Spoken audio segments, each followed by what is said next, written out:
चलिए आप सभी को स्वागत है आपके अपने यूट्यूब चैनल भारतीय एजुकेशन में।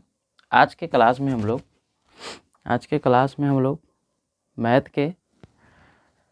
मैथ के आज द्विघात समीकरण के क्वेश्चन देखेंगे जो आपके लिए मैट्रिक एग्ज़ाम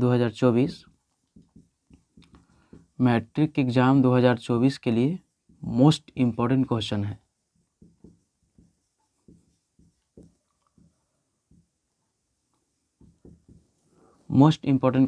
जितने भी बच्चे अगर 2024 में एग्ज़ाम देने वाले हैं उन सभी के लिए ऐसा क्वेश्चन है जो आपको परीक्षा में पूछा जाएगा। समझ गए? तो आज के क्लास में हम लोग लगभग 10 क्वेश्चन भर देखेंगे। कौन कौन टाइप से क्वेश्चन, जैसे जितना भी थ्योरी जो होता है उस हर टाइप के क्वेश्चन को आज हम लोग करेंगे। देखिए जो सबसे पहला क्वेश्चन होता है ना वो लिए है ना, जो देखिए कैसा क्वेश्चन आपसे एग्जाम में पूछा जाता है। क्वेश्चन हम लिख रहे हैं और फिर आपको समझाएंगे कि कैसे क्वेश्चन ही बनेगा तो कैसे बनेगा। देखिए पहला जो क्वेश्चन होता है बाबू, कहता है के का मान ज्ञात कीजिए जब उसका दो मूल बराबर है। क्वेश्चन क्या है? के का मान ज्ञात करें जब उसका मूल दोनों क्या है? बराबर है। मूल बराबर है। देखिए क्या दिया है, पहला क्वेश्चन आपको दिया है के के मान ज्ञात करने में कि 2x² plus kx 2x² plus kx plus 3 बराबर 0 है। क्वेश्चन में क्या दिया है? 2x² प्लस kx प्लस 3 बराबर क्या है? 0 है। तो देखिए तो मूल बराबर कब होता है हुआ? जब d का मान क्या होता है? 0 होता है। d का मान 0 होता है तो मूल क्या है? मूल बराबर है। समझ गए? मूल बराबर है। अब देखिए क्या कह रहा है कि जब मूल बराबर है तो इसका क्या कीजिए? मूल बराबर है तो के का मान ज्ञात कीजिए। देखिए के मान निकालने के लिए कुछ नहीं करेंगे, आप फॉर्मूला जानते होंगे, b² माइनस डी बराबर b² माइनस 4ac बराबर में आपका 0 दिया गया है तो 0। देखिए जो x² के गुणांक होता है इसे हम लोग a कहते हैं, और जो x के गुणांक होता है वो इसको b कहते हैं, और जो e आपका होता है अचर पद इसको c कहते हैं। अब देखिए d बराबर 0 मूल बराबर है। मूल बराबर कब होता है? जब d बराबर 0 होता है। तब b² माइनस 4ac, तब b का मान बाबू k है तो हम कहेंगे कि k² माइनस है तो माइनस 4ac तो 4 और गुना a का मान देखिएगा तो 2 और c का मान देखिएगा वो आता 3 और बराबर में आपका 0 है तो 0। अगला लाइन हम कह सकते हैं कि k² बराबर 4 दूना 8 अड़ते हैं 24 तो माइनस 24 बराबर कुछ हो जाएगा 0। तो हम कहेंगे कि k² बराबर हो जाएगा आपका 24। तो अगर हम k का मान निकालते हैं तो आपका आ जाएगा कोची √24। अगर इसी को अगला मान हम निकालते हैं k बराबर, तो √24 को हम तोड़ेंगे तो क्या सब कैसे मारते टूट जाएगा हुआ, और √24 को हम तोड़ते हैं तो आपका हो जाएगा 2 दूना 4 4 छक 24, मतलब 2√6। जैसे देखिए इसी को तोड़ेंगे तो हो जाएगा 2 दूना 4 और 4 छक 24, तो 2 को 2 है तो एगो बाहर हो जाएगा तो 2√6।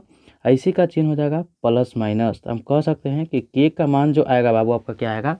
के बराबर प्लस माइनस 2√6 आपका आंसर आएगा। ये क्वेश्चन अगर आपसे एग्जाम में 2 नंबर में पूछ देगा, ऑब्जेक्टिव क्वेश्चन में पूछ देगा, तो आपसे बन जाना चाहिए क्वेश्चन। ये बहुत ही आसान क्वेश्चन है, ऐसा क्वेश्चन आपको एग्जाम में पूछा जाता है। देखिए एक और हम लोग नेक्स्ट बढ़ते हैं। नेक्स्ट क्वेश्चन इसी में एगो के का मान ही निकालने के लिए देता है। जैसे देखिए मान लीजिए कि आपको दूसरा क्वेश्चन दे दिया, दूसरा कि kx इंटू x माइनस 2, हम क्वेश्चन आपका सब लिखे हुए हैं कि x माइनस 2 प्लस 6 बराबर 0 ऐसा क्वेश्चन आपसे दे दिया। देखिए कुछ नहीं करेंगे, गुना करिए इन दोनों में हुआ तो kx में x से गुना करेंगे तो कहेंगे कि kx² हो जाएगा प्लस माइनस माइनस 2kx हो जाएगा, अब प्लस 6 है तो 6 बराबर 0 है तो 0। अब देखिए तो हम लोग d बराबर कोची लेकर चलेंगे 0, और d का मान होता है b² माइनस 4ac बराबर कोची हो जाएगा वो आपका 0 हो जाएगा। देखिए तो अब b² माइनस 4ac बराबर 0। देखिए तो b का मान कितना है? x² के गुणांक को हम लोग a कहते हैं, इसको हम लोग क्या कहेंगे हुआ? b कहते हैं, इसको हम लोग क्या कहते हैं? c कहते हैं। हम लोग को a b c पता चल गया, a किसको कहेंगे, b किसको कहेंगे और c किसको कहेंगे। अब देखिए क्या करना है, एक इसको हम लोग क्या कहते हैं? a कहते हैं, इसको क्या कहते हैं? x के गुणांक को, मतलब x के गुणांक माइनस वाला है तो इसको मतलब b कहेंगे, इसको क्या कहेंगे? c। b का मान कितना है बाबू आपका? -2k है तो -2k के होल स्क्वायर हो जाएगा, माइनस है तो माइनस 4 है तो 4, ए का मान के है तो के, और सी का मान 6 है तो 6, अब बराबर में आपका 0 है तो 0। 2 दूना करेंगे तो वह 4 के स्क्वायर हो जाएगा, माइनस 4 छक 24 के हो जाएगा बाबू, बराबर 0। तब 4 के स्क्वायर बराबर प्लस 24 के हो जाएगा, और फिर अगर के स्क्वायर से करेंगे तो ये कट जाएगा, 4 छक 24, 6 मरते कट जाएगा, तो हम कहेंगे कि के का मान 6 आ जाएगा। ये आपका कोची हो जाएगा, आंसर हो जाएगा। अब हमको ऐसा लग रहा है कि अगर आपको के मान ज्ञात करने के लिए ऑब्जेक्टिव क्वेश्चन दे या सब्जेक्टिव क्वेश्चन दे, कोई भी क्वेश्चन देगा और के मान ज्ञात करने के लिए कहेगा तो आपसे बन जाएगा। नेक्स्ट टाइप का क्वेश्चन पर हम लोग बढ़ते हैं कि नेक्स्ट टाइप का अगर ऐसा क्वेश्चन पूछ देगा तो कैसे बनाएंगे। देखिए नेक्स्ट क्वेश्चन पे बढ़ते हैं।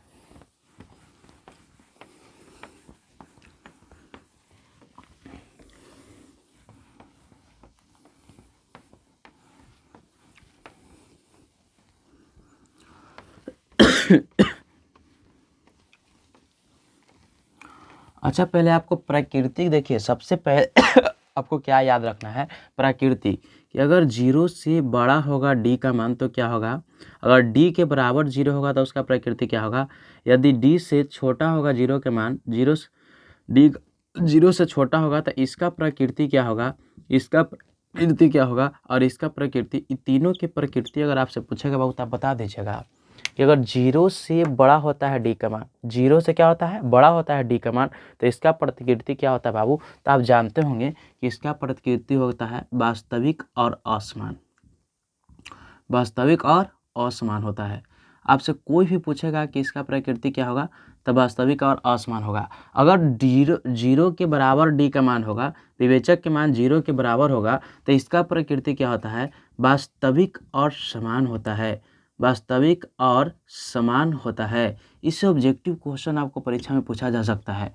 अगर डी बराबर 0 है तो क्या होगा, वास्तविक और समान होगा। यदि डी का मान 0 से छोटा होगा तो इसको हम कहते हैं कि काल्पनिक होगा। क्या होगा, काल्पनिक होगा या अवास्तविक होगा, काल्पनिक होगा या क्या होगा बाबू, अवास्तविक होगा। ये प्रकृति आपको याद रखना है, इससे एग्जाम के लिए वी आई है, एग्जाम के लिए क्या है, वी आई है।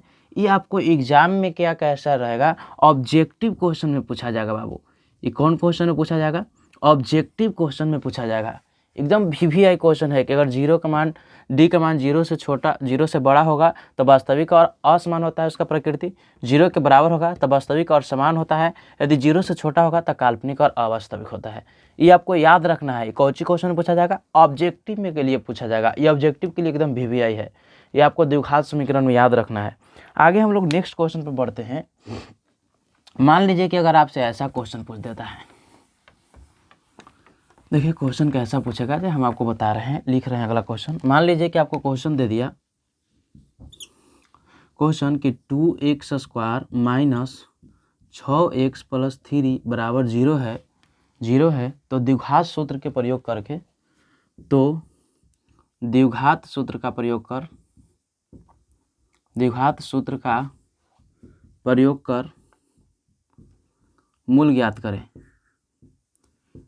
द्विघात सूत्र का प्रयोग कर मूल ज्ञात करें, तो आप नहीं निकाल दीजिएगा। क्वेश्चन कितना आसान कह रहा है। क्वेश्चन आपको दिया गया है बाबू कि अगर 2x square minus 6x plus 3 बराबर 0 है तो द्विघात सूत्र का प्रयोग करके क्या ज्ञात करना है, मूल ज्ञात करना है। देखिए अगर द्विघात सूत्र का प्रयोग करके मूल ज्ञात करना हो, देखिए बाबू तो सबसे पहले इसको हम लोग a कहते हैं, तो हम कह देंगे कि a का मान 2 हो गया, b का मान बाबू -6 हो गया और c का मान कितना हो गया बाबू, 3 हो गया।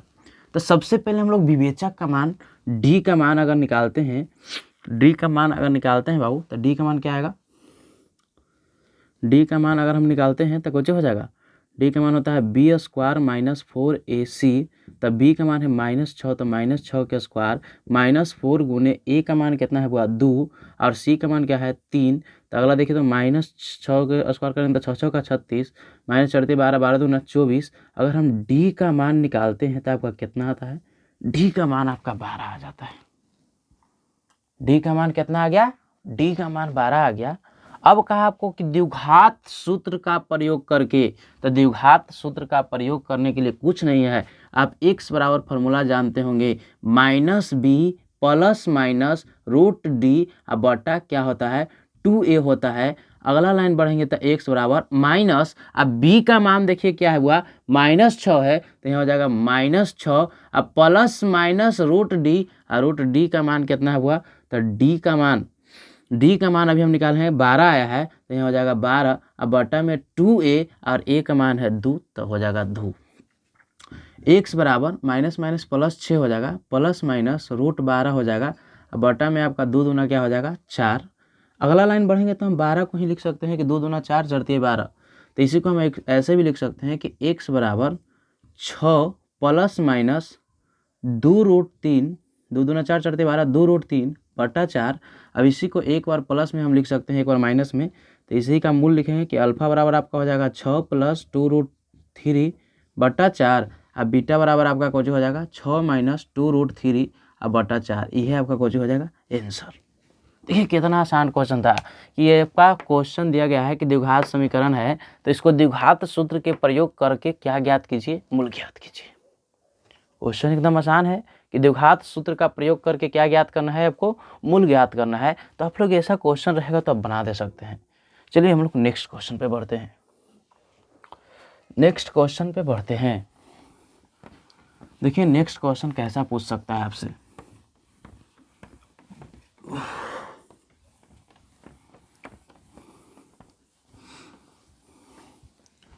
नेक्स्ट क्वेश्चन आपसे कैसा पूछ सकता है, तो देखिए ध्यान दीजिए।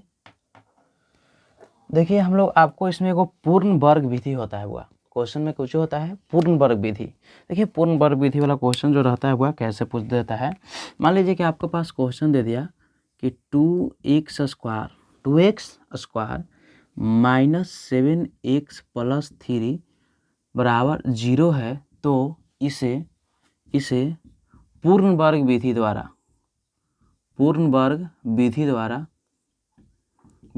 मूल ज्ञात करें। क्वेश्चन आपका इंपॉर्टेंट है बाबू, VVI क्वेश्चन है। ऐसा क्वेश्चन आपको 2 नंबर में पूछा जाएगा। 2 नंबर के लिए बहुत ही अच्छा क्वेश्चन है कि अगर 2x square minus 7x plus 3 बराबर 0 है, तो इसे पूर्ण वर्ग विधि द्वारा ज्ञात करें। देखिए अगर ऐसा क्वेश्चन आपको पूर्ण वर्ग विधि द्वारा बनाने के लिए दे देता है, तो कुछ नहीं करना है, इसमें आपको खाली यहाँ आपको लिखा हुआ है 2x स्क्वायर माइनस 7x, ये प्लस में 3 है बाबू, इधर जाएगा तो माइनस में 3 हो जाएगा। अब देखिए x स्क्वायर के गुणांक में क्या है, 2 है, तो पहला काम ये लिखना है, याद रखना है आपको कि x स्क्वायर के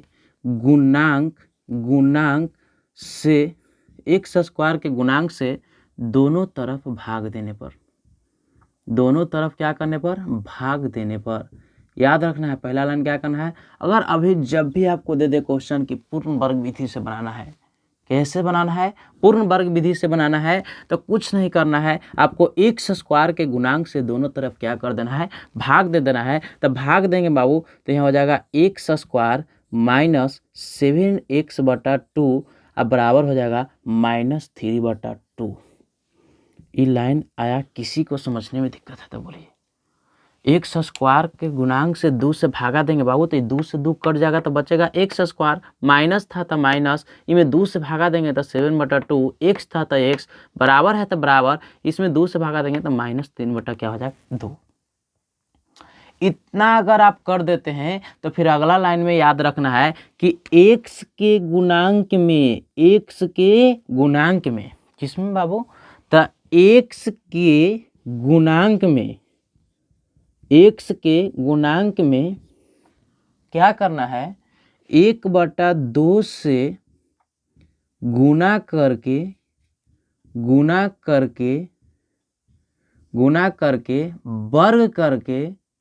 वर्ग करके दोनों तरफ क्या करना है बाबू, जोड़ना है। ये बात आपको याद रखना है। अगर आपको क्वेश्चन दे दे कि अगर ये क्वेश्चन आपका द्विघात समीकरण दिया गया है, इसे पूर्ण वर्ग विधि द्वारा बनाना है, तो पहला काम आपको क्या करना है कि आपको क्वेश्चन को जैसे प्लस में उधर माइनस में भेज देना है, फिर x स्क्वायर के गुणांक से दोनों तरफ भाग देना है। जब x स्क्वायर के गुणांक से भाग दे के मान जो निकलेगा, तो फिर x के गुणांक में 1/2 से गुना करके दोनों तरफ क्या कर देना है, जोड़ देना है। तो देखिए, तो अगर हम 7/2 में, ध्यान दीजिए, 7/2 में अगर 1/2 से गुना करेंगे बाबू तो 7/4 आएगा।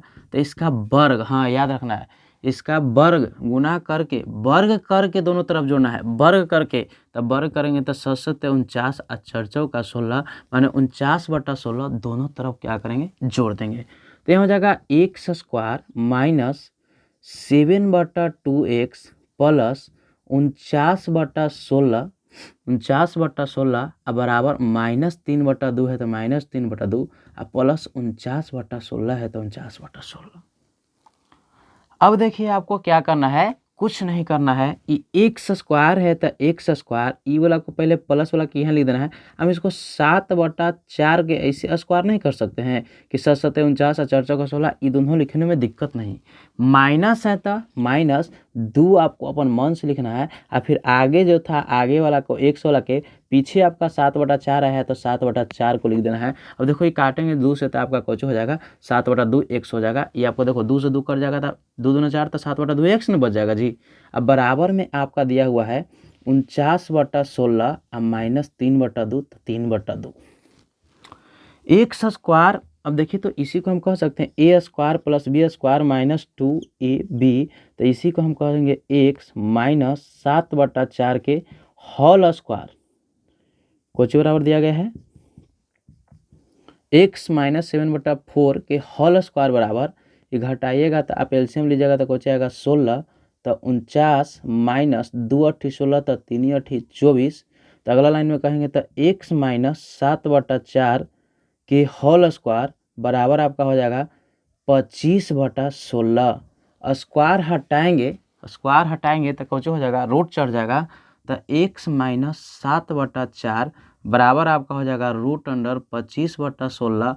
अब इसी को कहेंगे x माइनस 7/4 बराबर प्लस माइनस 5/4। अभी माइनस में उधर जाएगा प्लस में, तो x बराबर हो जाएगा प्लस माइनस 5/4, अब माइनस है तो प्लस में 7/4, मतलब एक बार प्लस मिलेंगे एक बार माइनस मिलेंगे, तो यहाँ हो जाएगा x बराबर एगो मान 5/4 और प्लस 7/4, और एगो x बराबर हो जाएगा 5/4 माइनस में और प्लस 7/4। एलसीएम लेंगे तो एक में हो जाएगा बाबू आपका 4, 7 5 12, तो इसका आपका आ जाएगा 3, माने एगो x का मान 3 आ जाएगा, एगो x का मान क्या आएगा 3 आएगा। एगो देखिए तो x बराबर आपका एलसीएम लेंगे तो 4 आएगा, -5 और प्लस 7 रहेगा, तो एगो x बराबर आपका आ जाएगा 7 2/4 काटेंगे तो आपका आ जाएगा 1/2, यही आपका आ जाएगा। तो दिखाई दे रहा है साहब, यही आपका आ जाएगा। हम अब कह सकते हैं कि इसका मूल हम निकाल दिए, जो एगो 3 आया है हुआ और एगो 1 क्या आया है 2 आया है। तो आपको पूर्ण वर्ग विधि से अगर क्वेश्चन बनाने के लिए दे देगा तो यही आपका क्वेश्चन है जो पूर्ण वर्ग विधि द्वारा बनता है। ऐसा ही क्वेश्चन आपसे कोची द्वारा बनाया जाता है, पूर्ण वर्ग विधि का क्वेश्चन ही है, और ये आपका द्विघात समीकरण में इम्पोर्टेंट क्वेश्चन है, आपसे पूछा जा सकता है। अगर ऐसा क्वेश्चन पूछे तो आप लोग बना भी दे सकते हैं। चलिए अब हम लोग अगले क्वेश्चन पे बढ़ते हैं। अगला जो क्वेश्चन पूछता है बाबू गुणनखंड विधि से पूछता है। कैसे क्वेश्चन पूछता है? गुणनखंड विधि से। देखिए कि गुणनखंड विधि से कैसे बनाएंगे।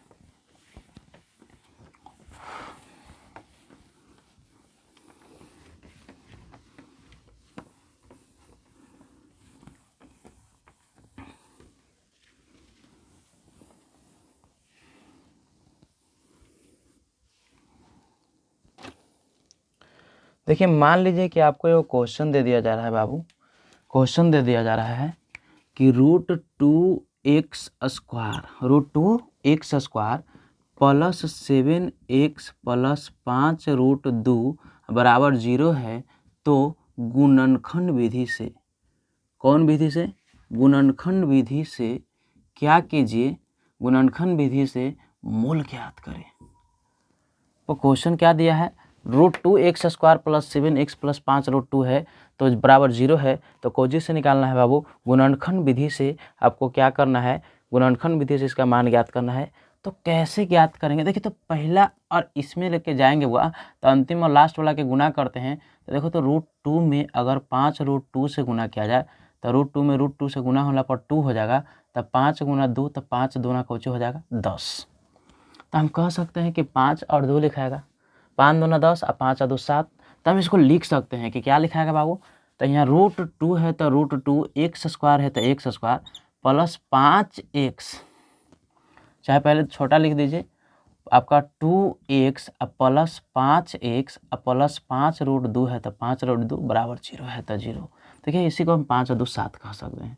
इन दोनों को अगला लाइन है इसे हम लिख सकते हैं कि √2x² प्लस √2 इंटू √2 x है तो x प्लस 5x है तो 5x अब प्लस में 5√2 है तो 5√2 0 है तो 0।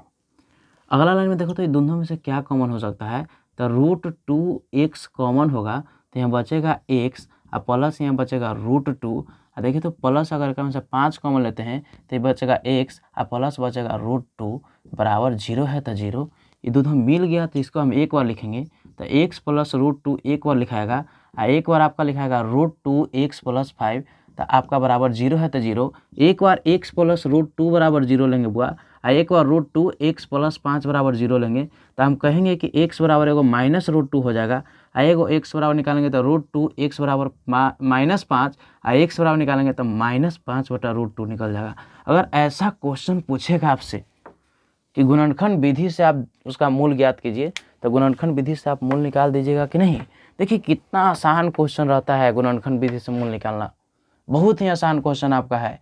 आप चाहेंगे तो ऐसा क्वेश्चन तुरंत आप बना दे सकते हैं। अगर आप चाह गए तो तुरंत ही क्वेश्चन बन जाएगा। नेक्स्ट क्वेश्चन पर हम लोग बढ़ते हैं। नेक्स्ट क्वेश्चन क्या पूछेगा, इसमें आपका ऑब्जेक्टिव में भी पूछ दे सकता है या तो सब्जेक्टिव में भी पूछ दे सकता है। कुछ में भी क्वेश्चन पूछेगा तो आप बना दीजिएगा।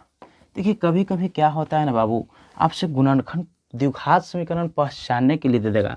जैसे मान के चलिए कि दे देगा कि x-2 की होल स्क्वायर, x-2 के होल स्क्वायर अब +1 बराबर 2x-3 है तो पहचान कर बताइए कि यह द्विघात समीकरण है या नहीं, द्विघात समीकरण है या नहीं।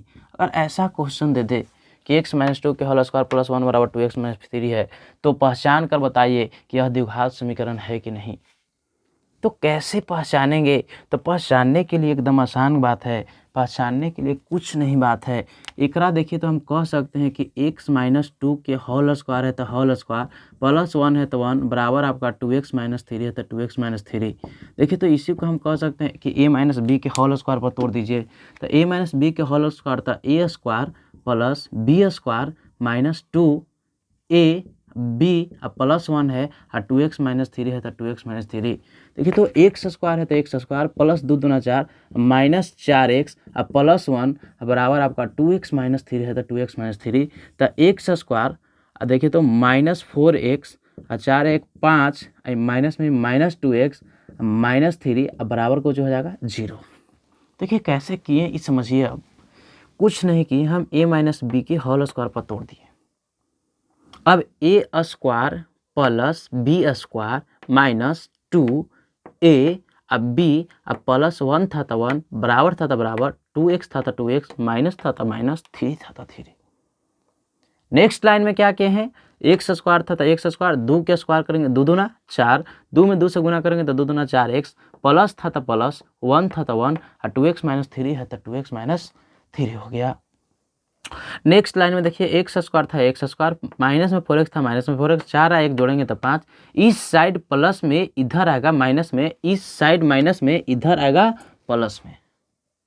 अगला लाइन अगर हम बढ़ते हैं तो x² है तो x² -4 में -2 जोड़ेंगे तो -6x हो जाएगा, +5 में +3 जोड़ेंगे तो +8 हो जाएगा बराबर 0 हो जाएगा। अब ये आप बताइए कि यह द्विघात समीकरण है या नहीं, है या नहीं। तो यह द्विघात समीकरण है। क्यों है, क्योंकि हम जानते हैं कि इसका व्यापक रूप क्या होता है, ax² plus bx plus c बराबर 0 होता है। तो देखिए तो ax² x² के रूप में है, a के मान में कुछ नहीं तो 1 रहता है, a के हम कह सकते हैं bx, b के जगह पर आपका -6 है प्लस c भी है आपका 0, तो ये आपका द्विघात समीकरण है। अब ऐसा पहचानने के लिए ऑब्जेक्टिव क्वेश्चन मिशन देता है, कोचिंग में देगा, ऑब्जेक्टिव क्वेश्चन में देगा। ऑब्जेक्टिव आपका 2024 मैट्रिक एग्जाम समझिए कि VVI क्वेश्चन है, VVI क्वेश्चन एकदम है मैट्रिक एग्जाम। मैट्रिक एग्जाम 2024 में ऐसा क्वेश्चन आपको पहचानने के लिए एकदम पक्का पूछेगा। अगर मान लीजिए कि दूसरा क्वेश्चन आपको दे दिया ऐसे, जैसे हम लोग मान लेते हैं कि दूसरा क्वेश्चन आपको दे दिया कि x+1 के होल स्क्वायर, x+1 के होल स्क्वायर बराबर 2 × x-3। अब अगर ई आपसे पूछ देगा तो आप बता दीजिएगा कि नहीं बता दीजिएगा। इसको भी फिर वैसे ही करना है, a+b के होल स्क्वायर, तो a² + b² + 2ab बराबर 2x- देखिए तो माइनस प्लस माइनस 3 दूना 6 हो जाएगा। तोड़िए तो x² + 2x प्लस तो 1 हो जाएगा, बराबर में आपका 2x -6 है तो -6 हो जाएगा। अगला लाइन बढ़िएगा तो x² है तो x² + 2x है तो 2x, आई प्लस में तो माइनस में 2x प्लस 1 है, आई प्लस में 1 है तो इधर माइनस में तो इधर +6 हो जाएगा। अब बराबर क्या हो जाएगा 0, ये माइनस में प्लस में कट जाएगा, x² + 7 बराबर आपका 0। तो ये भी आपका द्विघात समीकरण है, ये भी द्विघात समीकरण है। क्यों है? क्योंकि देखिए यहाँ भी आपका व्यापक रूप x² + bx + c के रूप में आया है, bx + c के रूप में। bx में कुछ नहीं तो हम कह सकते हैं कि +b × 0, तो आपका फिर बात हो जाएगा। अगर ई स्क्वायर आ गया तो समझिए कि यह द्विघात समीकरण है, द्विघात समीकरण है। अब देखिए अगर मान लीजिए कि आपको ऐसा दे दे, ये आपको बना के कमेंट करके बताना है कि यह द्विघात समीकरण है कि नहीं। कमेंट में, लाइव चैट में नहीं, कमेंट में बताना है कि यह द्विघात समीकरण तीसरा है कि नहीं। आपको दिया है x-2 और x+1 बराबर आपका दिया है x-1 और x+1। ये आपको बताना है, कमेंट करके बताइएगा कि आपका द्विघात समीकरण है या नहीं, हाँ या ना। और अभी हम लोग आज की क्लास में इतने तक रखते हैं। अभी हम लोग कम ही पढ़ेंगे और फिर हम लोग पढ़ेंगे मॉर्निंग कल। फिर मॉर्निंग कितने बजे? 6 बजे। मॉर्निंग 6 बजे आपको प्रतिदिन ज्वाइन करना है। लोग प्रतिदिन पढ़ते जाएंगे, आपका क्लास मॉर्निंग 6 बजे से प्रतिदिन चलते जाएगा। चलिए, तो आज का क्लास हम लोग द्विघात समीकरण में लगभग जो टाइप का क्वेश्चन ऑब्जेक्टिव में पूछ सकता है वो हम लोग आज चले हैं। एक आध दिन सब्जेक्टिव पूर्ण वर्ग विधि से सब्जेक्टिव भी पूछ सकता है, के मान निकालने के लिए सब्जेक्टिव भी पूछ सकता है, गुणनखंड विधि से याद करने के लिए मूलतः सब्जेक्टिव भी पूछ सकता है। मैंने जो सब्जेक्टिव ऑब्जेक्टिव कुछ भी अगर पूछेगा तो हम लोग लगभग टाइप पर चल दिए हैं कि अगर ऐसा क्वेश्चन आपसे पूछेगा तो बन जाएगा। तो आज की क्लास यहीं तक। इस चैनल पर अगर आप नए हैं तो चैनल को सब्सक्राइब कर दीजिए, वीडियो को लाइक कर दीजिए, और जितने भी 2024 में मैट्रिक एग्जाम देने वाले हैं उन सभी दोस्तों के पास शेयर कर दीजिए ताकि वह भी देख के सीख जाएं कि कैसे क्वेश्चन बनेगा। चलिए, आज के लिए इतने ही, धन्यवाद।